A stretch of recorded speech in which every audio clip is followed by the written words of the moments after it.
one of the things that people have a hard time acknowledging is that it is wrapped up in the things that we do, the way that we are brought up, the institutions that we live in that have components of them that I think in many cases are intentional, but in many cases were intentionally designed to diminish.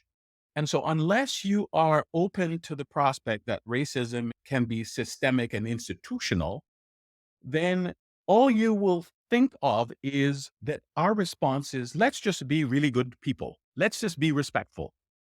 Well, that is important, but in my mind, insufficient to understand the depth of the problem and by extension, the types of things that we need to do to create the equitable, welcoming, inclusive societies, schools, communities that we aspire to have.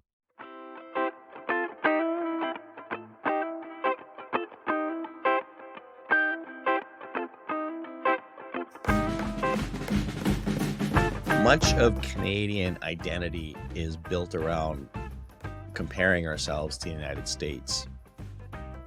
And in the case of Black history, I think most of us feel that we are better than the US. And maybe we don't say it out loud, but I think we think that just because of the history around slavery and so forth, and the media's portrayal of racism in the US as well. But the fact is, of course, as Canadians, we are not immune to racism. And in fact, I think have, in some cases, especially if we think about what's happened recently in terms of Indigenous understandings, we've not done a great job of uncovering the true and the realities that exist in and around racism, and specifically with Black history. And so what a privilege it was today to talk with Kevin Godden, who is an outstanding Canadian leader, former superintendent in Abbotsford School District, and just has always been an advocate for understanding and learning more about Black history specifically. It was important for me to have this conversation with Kevin, not only because this month is Black History Month, but because of my own admitted ignorance in this area. And so even during this conversation, Kevin shared things that I know I didn't understand to the degree that I should have, and it will certainly inform my own learning going forward. But again, I just so appreciate Kevin's approach to all this. And of course, we connect on, as you'll find out at the beginning of this conversation, on something very light and unrelated, but being each of us being of the same vintage, if you will, share some common experiences and love of football in particular. So grateful for Kevin for his time and the continued impact he has on education across Canada. And I know you'll enjoy this very important conversation with Kevin Godden. Well, Kevin, I do want to ask you one question before we really get into this. And I know we've kind of talked about this before. Why the Raiders, Kevin? Tell us, please. Oh, well, the Raiders are the team of my youth, right? I go back to the days of John Madden and Dave Casper and the Snake, Kenny Stabler. Just what the rough and tumble nature of the Raiders in the 70s and 80s. Even when they kind of moved on to the Marcus Allens and Bo Jacksons. I just loved that, and I'll say there's something about Al Davis as a pioneer taking on I'll say the persona of the underdog, sometimes against the NFL, but also minority populations, man before his time doing things that the NFL is struggling with now. So I had this real appreciation for it, but it was really about the have fun and get it done kind of mentality that's kind of stayed with me. And even through the hard times, it's a test for me to be whether I'm really a fan, if I'm still rooting for them, given how they played in the last, 20, 30 years. But yeah. Well, you and I share a similar vintage, and I have my own issues with the Minnesota Vikings, who have never been able to get one across the line for us. But yeah, so people listening to this who aren't of this certain age wondering what these two old guys are talking about. So we won't spend too much more time on that one, but I wanted to clear that one up. Yeah, So yeah. Kevin, you're now in this new phase of leadership. So I'm not even going to use the R word here. I'm just going to say new phase of leadership, because I've known you for about a decade or so now, and really have known you only as the superintendent of Abbotsford School District. But I know you've had some other experiences. So maybe just for myself, a real quick summary of sort of how you got to where you are today. Where have you been? Yeah.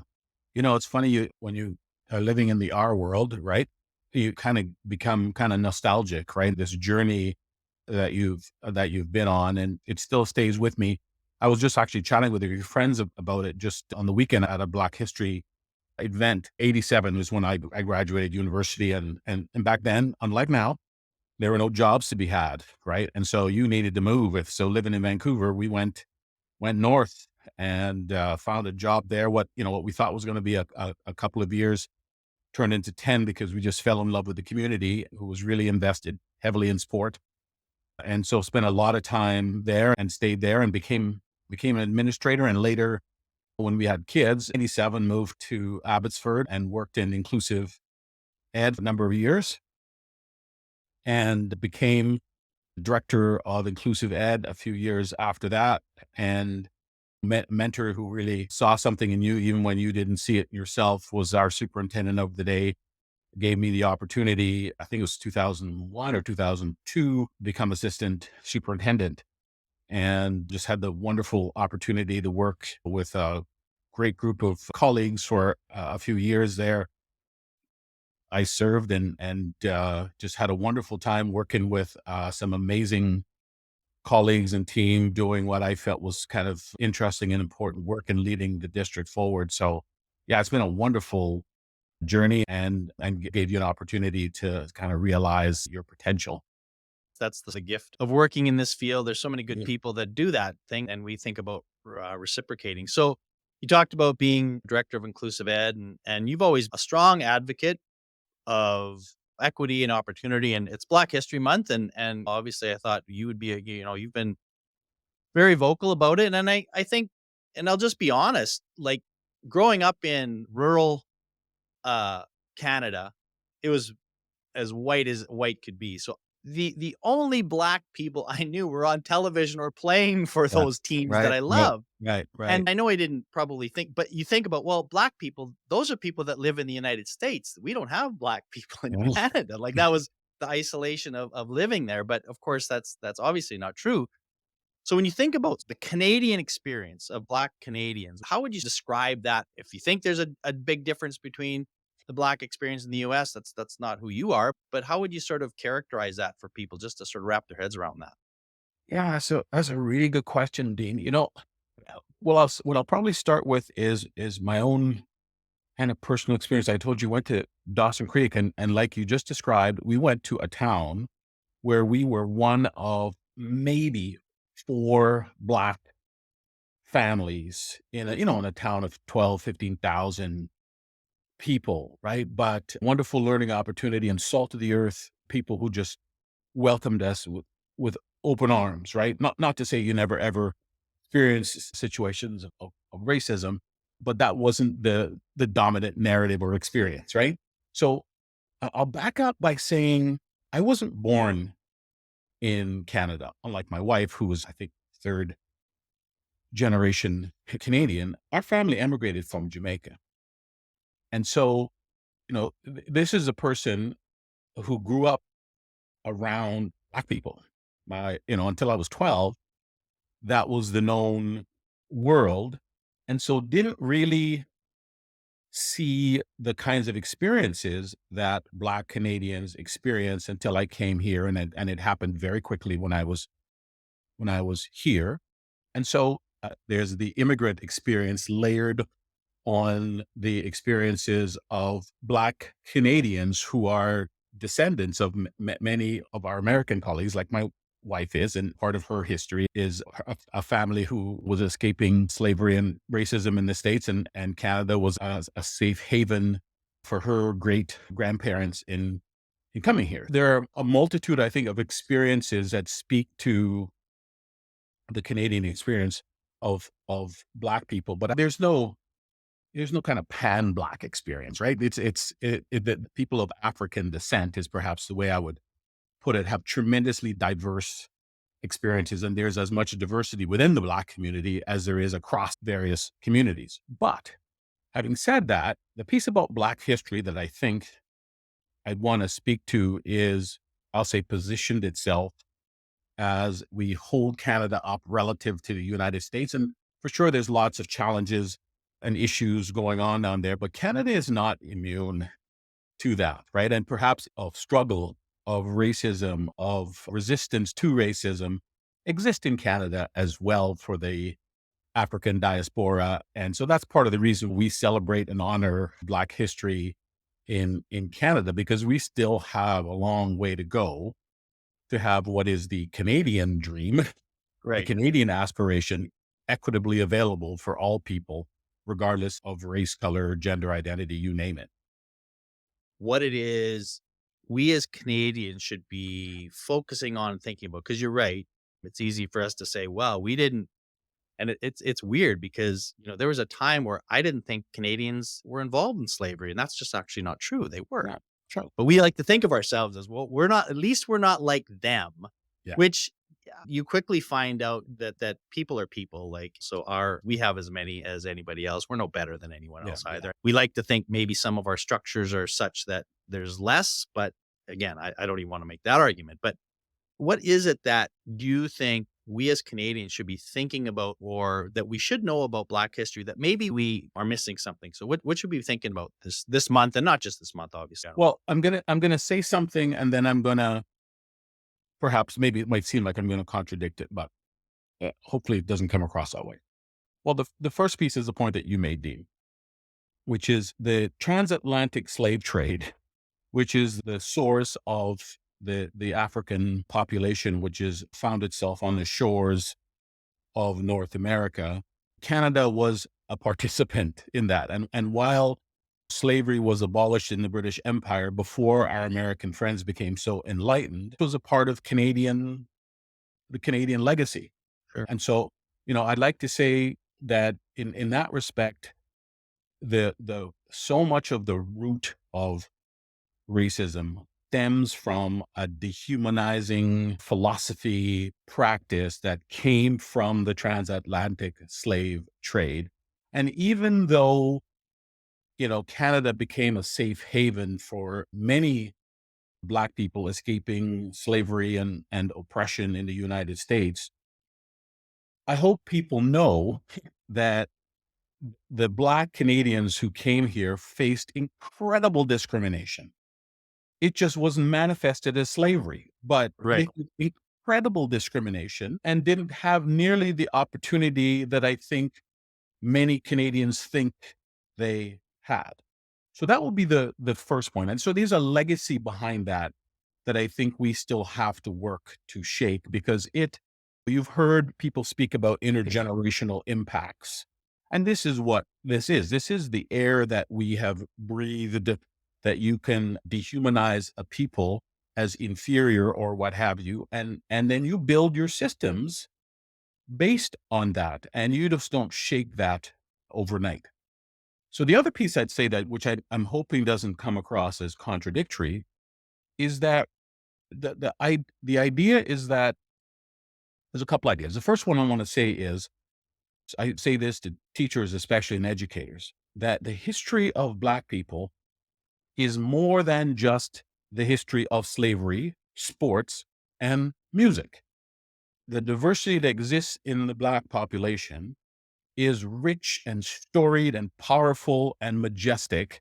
And you only need to look to see that we have to be careful that in telling the story of Black people in Canada, that it is not reduced to slavery, Right. resistance from slavery, and or some of the stereotypes that we grew up with, that is Michael Jordan or Michael Jackson, right?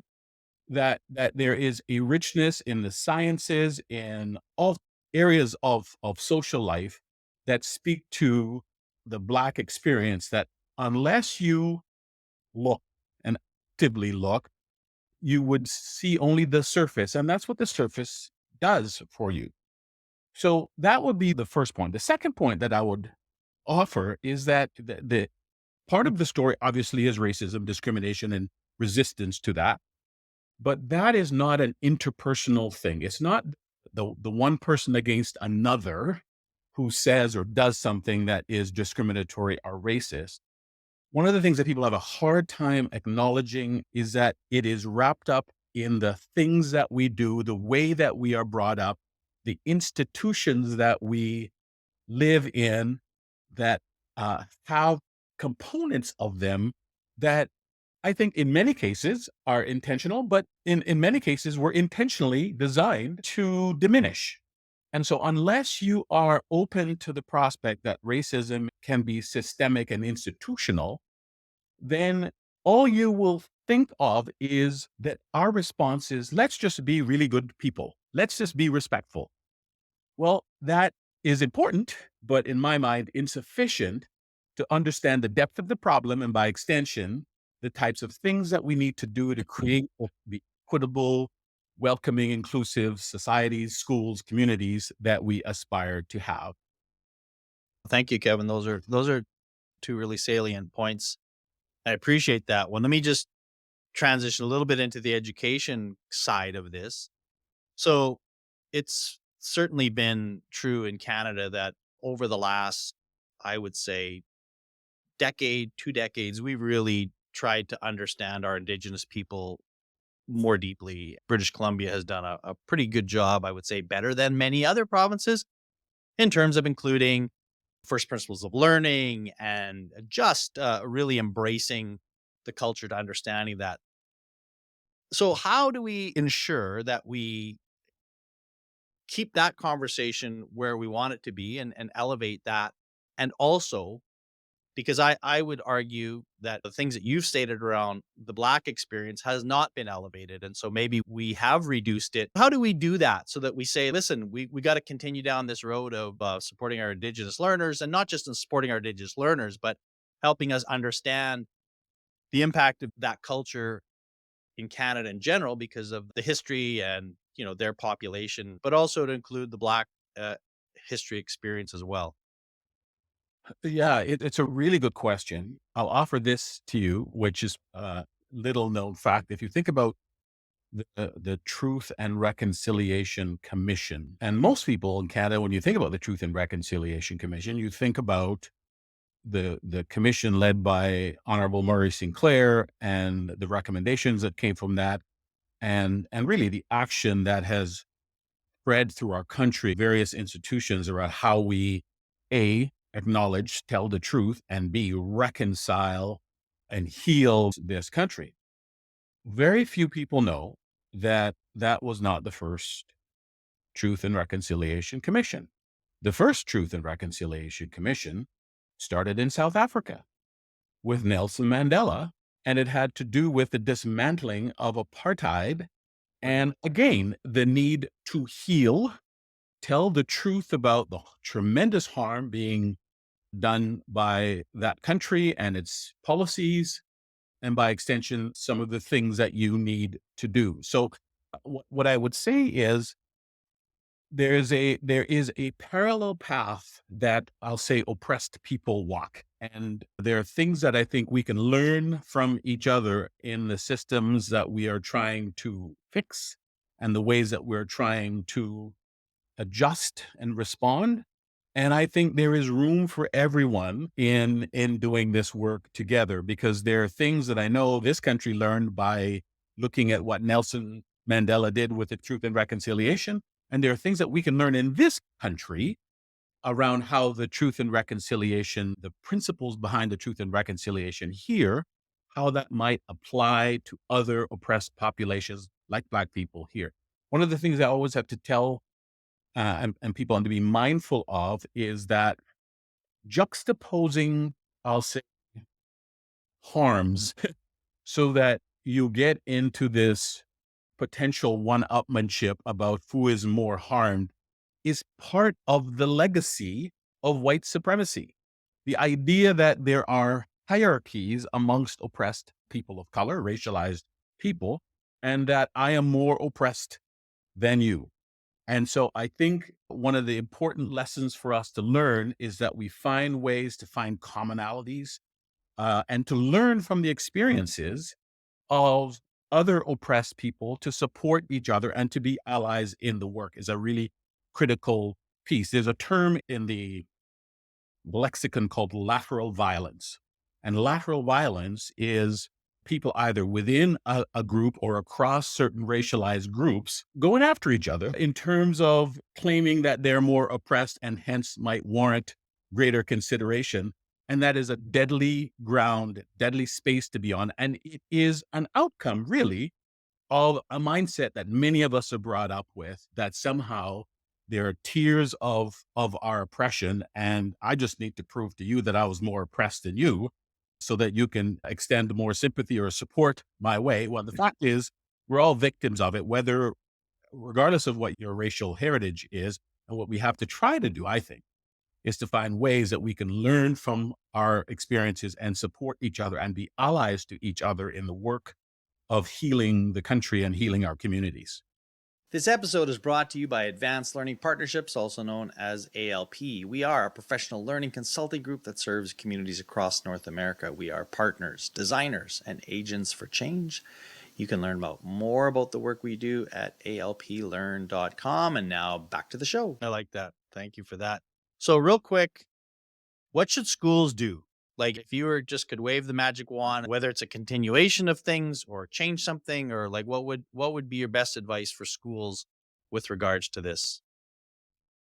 One of my blogs I wrote, I think it got people's attention, was, where I started, and it was just to provoke, what was to say, I wish there was no such thing as Black History Month.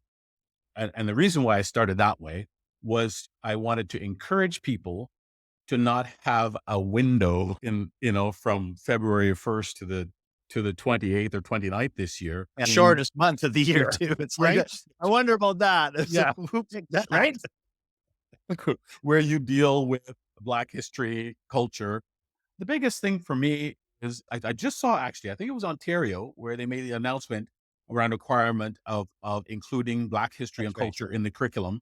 And that's something I would like to see here as a way to encourage our teachers to be more open to doing this throughout the year and as an integrated aspect of how you look at Black history as Canadian history.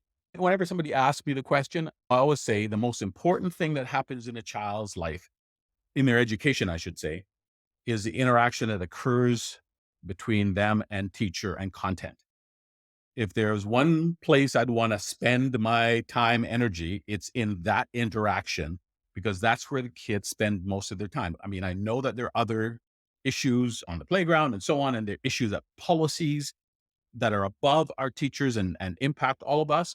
But the place where I want to have the greatest impact is the place where the greatest impact occurs, which is how we value the identities of kids and teach in such a way that let them know that they matter and they're important, and that people in their history and culture is valued. And that is not just for Black kids, it's all kids.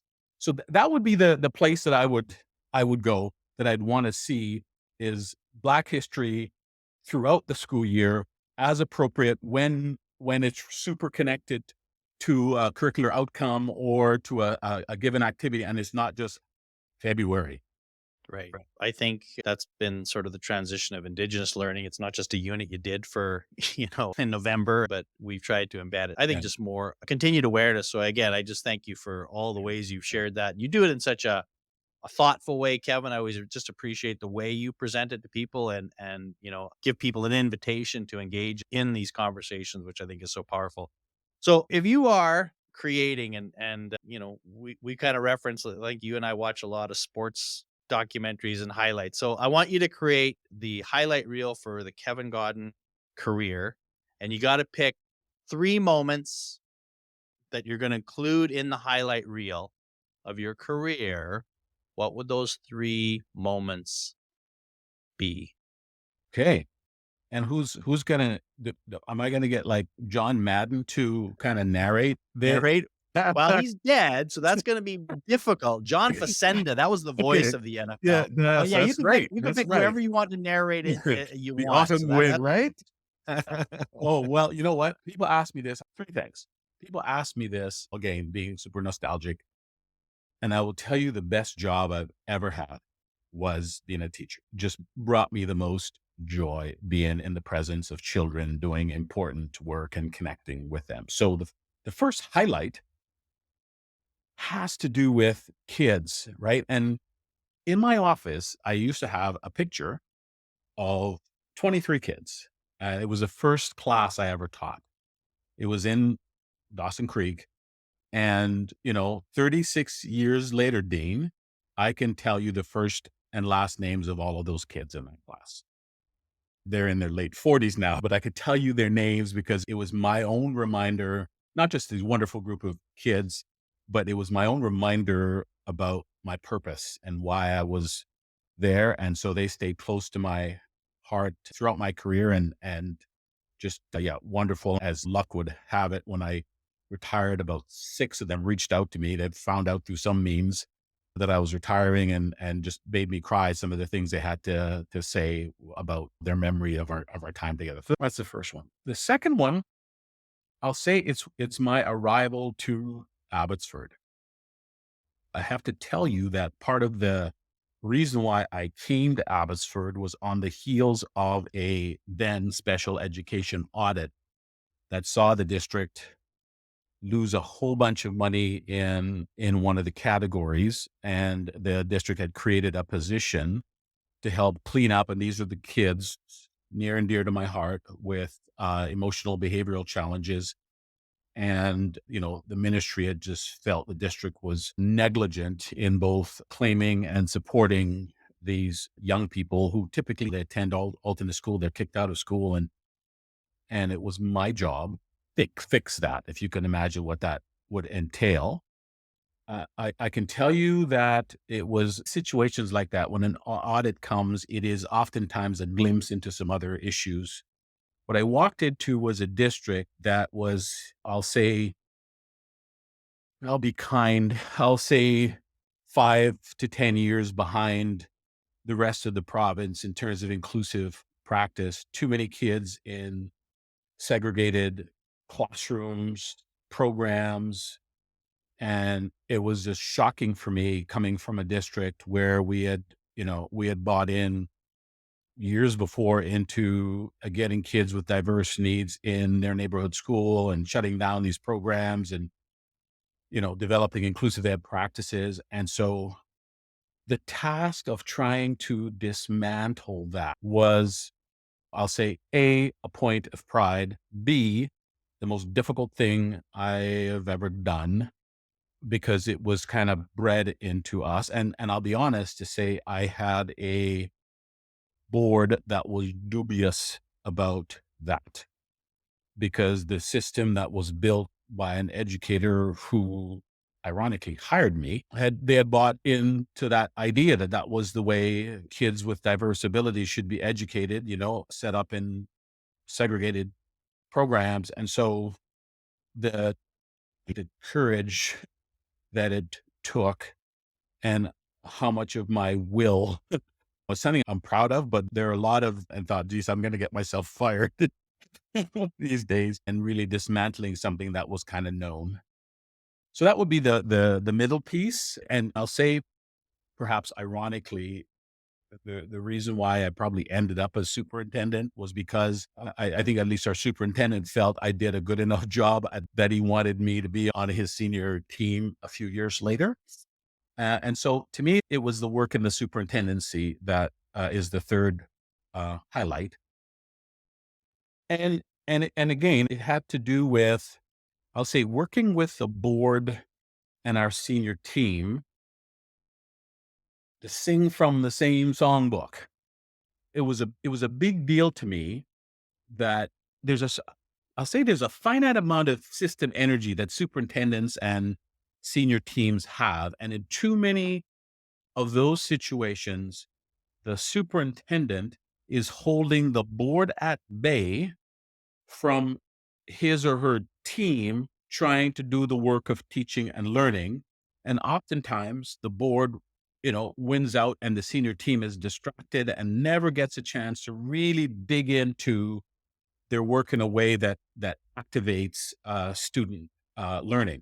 But you do that with good governance, good strategy, great relationship, and a clear focus on kids. And that was just not something that was consistently there in the district. So I want to say that part of the The third chapter is about, student focused senior leadership was what I thought I brought to a board that was ignorant of their governance responsibilities. They needed to educate them, and a senior team that was afraid of their board and afraid of lining up their work in a way that would support the aspirations of the board.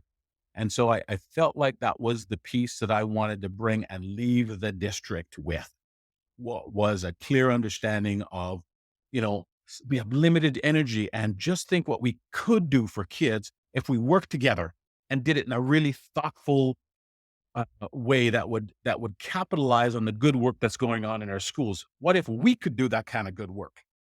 And so that was the chapter that I think I brought something that wasn't there before, and I'll say I remain optimistic that Sean will keep building on that and nurturing the team to stay focused in the spirit of really good teaching and learning that's going to make a difference in the lives of kids. Well, that's a pretty good highlight reel, I'd say, and I can attest, Kevin, to that last piece, having again been involved with Abbotsford for over a decade now, and getting to speak to that leadership group in the fall.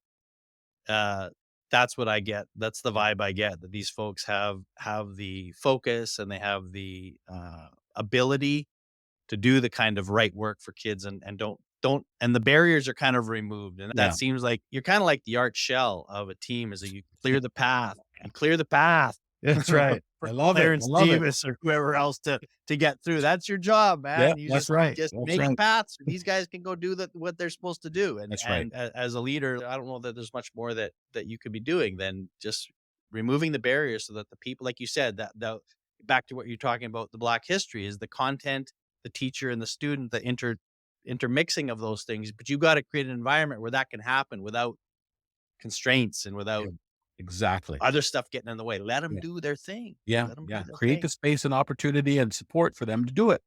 Yeah, I also know that you didn't get to hear by yourself. Nobody does in this world. right. We have all kinds of people that Yeah, support us along the way. So I'm going to ask you another hard question. I want you to name one person yeah, today. You got to be specific. Name one person that you're grateful for throughout your journey. So it could be somebody way back when, it could be something more recent, it could be somebody that's helped you even today. yeah, Whoever you yeah, want to yeah. choose. And again, listen, I know everybody says I got so many. Yes, you do. I hope you have too many to name, and I know you I do. do. But today I'm asking you to just for One. just to humor me, pick one person. Okay. I already mentioned our superintendent, so I've already got one in there, so I'm not going to mention That's right. him. I want to tell you why part of the reason why I became a teacher, because I was, you know, man on fire in high school. And it was because I had teachers, but one in particular who just held me to account, but loved me and just absolutely believed in me. Again, saw things in me before I could see them. And I remember graduating from high school, heading off to UBC, telling him that I was going to go to law school at some point. And he said, "You were meant to be a teacher. To whom much is given, much is expected. And you have a responsibility to give back to kids. And I know you're going to be a teacher." And I kind of scoffed at that because I thought, I'm not going to do that. And of course, I had a relationship with him, so I would see him every few months or whatnot. And he just said, "I know you're going to make that. I know you're going to be a teacher." And I recall being maybe second or third year university, and I felt like I was just fighting it and fighting that, and it was just staring me in the face. And I remember calling him and telling him, and he just laughed. He said, "I knew you'd come around. It's what you were meant to do. It is what you need to do. This is the difference that you're going to make in this world." And so I am forever grateful to Hugh Marshall, my high school teacher and coach and mentor. And he turned 95 just the other day. And so I think of him often because he saw things in me that I didn't see at the time, and was patient enough to know that I would come around.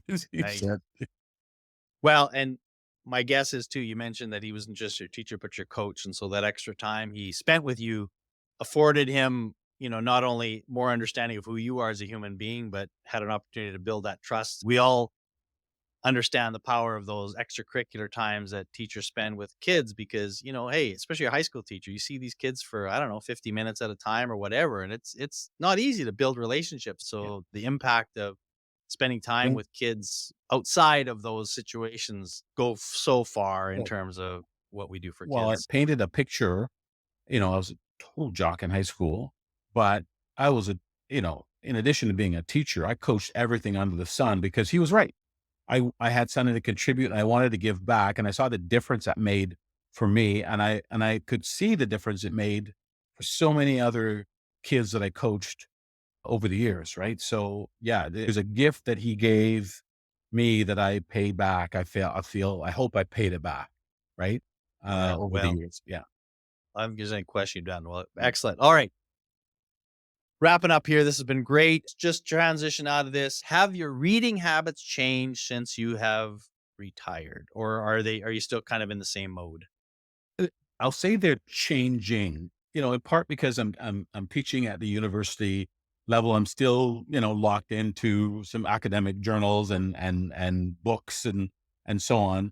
And it was one of the things I told myself that I need to spend more time now on reading for personal pleasure and throttling back. So I'm in this transition phase right now where I'm beginning to pick up some books that even if it's just stuff that's not necessarily related to education, even if it's Right. non-fiction, but just yeah. So that's the transition I'm in right now. Okay. So what are you reading? Okay, so I can tell Give me a you title. the book I just okay, it was Jack Reacher, believe it. Okay. I was, yeah, I'm in the middle of Reacher. I'm also no because I'm just such a fan of Nelson Mandela. I finished reading his autobiography. It was sitting there. I know I'd started it and finally finished. There's a movie out right now, which is the oh geez, since yeah, it escapes me now. It's the one with De Niro and the Osage people. Um, Kill Flowers of the Killer Moon. Flowers of the Killer Moon. I finished reading that book, so I'm training. Good I'm for in you. training, right, to try to yeah. You and your lovely wife Leah. I don't know if you hike together. Do you watch? If you're watching anything together, what do you like to stream or binge or what's in that Okay, category? what were we binging recently? Oh man, we um well, she puts up with my viewing habits, right? Because what were we just watching? It's called Criminal Record. I love detective. This is on Apple so yeah, we're just watching a show now called Criminal Record, which it tells a story of a newly arrived detective in I guess I want to say Scotland Yard, who is questioning the integrity of a highly respected superior in investigating, I'll say, a wrongful conviction of a black man, and she is just running into all kinds of interesting challenges. So yeah, I love a good detective story, and so that's the one I'm kind of dragging her through right now. I'm also like a big like I'm waiting for the House of Dragons too. Like I'm into that stuff. So absolutely that'll be what we'll be binging. Good for you. Yeah. Okay. Last question. So someone coming to Abbotsford, I want you to give me maybe bit of a lesser known or a hidden gem in the area that you think, hey, if you're coming here this way, you should check this out. So whether it's a park, a hike, a restaurant, a museum, whatever you like. What's Yeah. the one hidden gem that you think people should check out?